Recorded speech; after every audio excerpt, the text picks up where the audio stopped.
Assalomu alaykum, bizning doimiy ravishda kuzatib kelayotgan obunachilarimiz.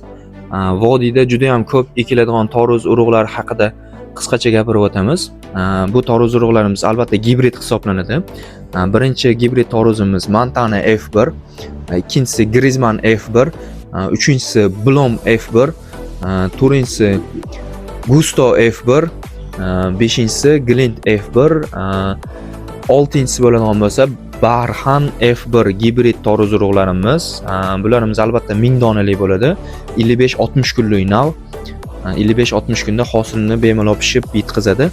Albatta ko'chatdan keyin hisoblaganda 55-60 kunni tashkil qiladi. Bu toruzlarimizni og'irligi gideta 10 kg, 12 kg, 14 kilogacha bo'ladi. Hozirgi kunda vodiyda eng ko'p ekilayotgan toruzlar shular hisoblanadi. Ba'zilar Dolby, keyin Karistan so'rashadi. Karistan Dolbylarni asosan voha tomonlarda juda ham ko'p ekishadi. Bizni vodiy iqlimida, vodiy sharoitida shu urug'larni ko'p ekishadi. 2026-yil uchun Blom F1 gibrid toruzimizni tavsiya qilaman.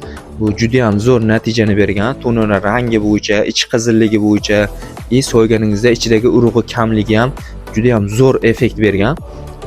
Kimga kerak bo'lsa bemalol aloqaga chiqib shu toruzlarimizdan xarid qilishingiz mumkin.